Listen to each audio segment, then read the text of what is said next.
Bonjour tout le monde, quel bonheur de vous retrouver sur Massa Délices. Aujourd'hui, je vous propose une recette d'une pâte que vous pourriez utiliser pour réaliser toutes sortes de tartes de votre choix, à garnir selon votre goût. C'est une pâte qui est facile à préparer avec des ingrédients simples, surtout elle est facile à travailler. J'espère que vous allez aimer la recette et surtout que vous allez l'essayer pour votre tarte préférée. Voici les ingrédients.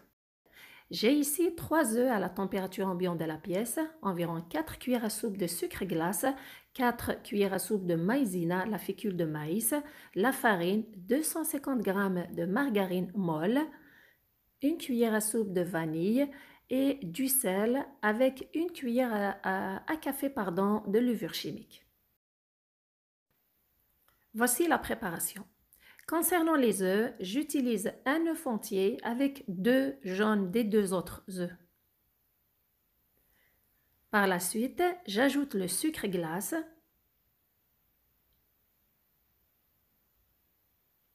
et le sel. Puis je mélange bien ces ingrédients, s'assurer de bien les mélanger ensemble. Une fois que c'est fait, c'est le moment d'ajouter la margarine qui doit être molle. Si jamais vous l'avez sortie à la dernière minute, passez-la environ 20 secondes au micro-ondes. Surtout, s'assurer de bien l'incorporer au mélange. C'est très important de faire cette opération. Ensuite, c'est le moment d'ajouter la vanille, la fécule de maïs ou maïzena avec la levure chimique. Surtout, s'assurer de bien mélanger tous ces ingrédients avec les ingrédients précédents et faire cette opération environ 1 minute. Et bien travailler cet appareil pour avoir un mélange lisse et homogène. Maintenant, c'est le moment d'ajouter la farine. J'ai ici 500 g de farine. Normalement, ça va me prendre toute cette quantité, mais vous savez, la farine, ça dépend de la qualité de celle que vous utilisez, donc ça peut me prendre plus ou moins. C'est pourquoi il faut procéder de façon progressive. Premièrement, j'arrête de travailler avec le fouet à main et je prends une spatule. Puis après chaque ajout d'une petite quantité de farine, il faut juste s'assurer de mélanger avec la spatule, pas trop travailler la pâte, juste s'assurer que l'appareil absorbe la farine. Une fois que c'est fait, ajoutez une autre quantité de farine et procédez ainsi jusqu'à ce que vous voyez que la pâte se ramasse toute seule, puis elle se détache des parois du récipient.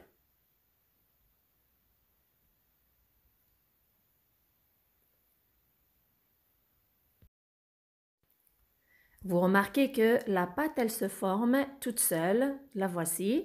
Et il me reste un petit peu de farine, environ 3 cuillères à soupe de farine, mais je ne vais pas les ajouter car la pâte, elle est assez ferme comme ça. Donc, il faut la travailler un peu, puis former une boule. Si jamais vous décidez de cuisiner, de préparer la tarte ce jour-là, vous la mettez 30 minutes au frais pour qu'elle puisse se reposer. Si vous décidez de ne pas faire de tarte ce jour-là, mettez-la, divisez-la en deux et mettez-la au congélateur. Sinon, si vous avez décidé ce jour-là de préparer une tarte selon votre goût, de votre choix, divisez la pâte en deux et prenez la quantité que vous voulez. Moi, alors comme vous voyez sur l'image, moi je vais préparer une, mais j'ai pris 3/4 de la pâte car mon moule est grand. L'autre moitié, je l'ai laissée de côté. Qu'est-ce qu'il faut faire? Regardez, étaler la pâte à l'aide d'un rouleau pâtissier, bien sûr, en se servant du reste de la farine. S'assurer de bien l'étaler.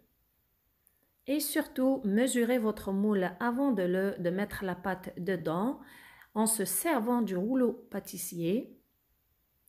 Ce qui est bien avec cette pâte, c'est qu'elle elle est facile à travailler. Si jamais elle se casse pendant que vous la transférez dans le moule, c'est pas grave, travaillez-la un petit peu, donnez-lui 2 coups de travail sur votre plan de travail, puis l'étaler avec le rouleau pâtissier, avec la farine aussi.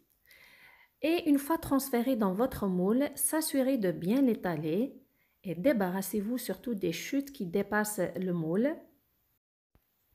Puis, si jamais il y a des trous à l'intérieur de votre moule, il manque de pâte, prenez des chutes, prenez pardon, un morceau de votre chute de pâte, puis vous le collez. Regardez comment elle est facile à travailler. Et faites ainsi à chaque fois qu'il y a un trou. Prenez un bout des chutes et vous le mettez, ça se colle facilement. C'est une pâte qui est très facile à travailler. Je vous la recommande. Après que vous avez fini de confectionner, de bien mettre la pâte dans le moule, les restes des chutes, vous les mettez avec l'autre moitié de la pâte, puis les gardez au congélateur pour une prochaine fois. Surtout, assurez-vous de bien piquer votre pâte à l'intérieur et sur les contours et votre tarte est prête à être farcie selon votre goût. J'espère que la recette vous a plu et surtout que vous allez l'essayer. Merci de liker, de partager et de vous abonner. Surtout, merci de me suivre. Prenez soin de vous et à la prochaine.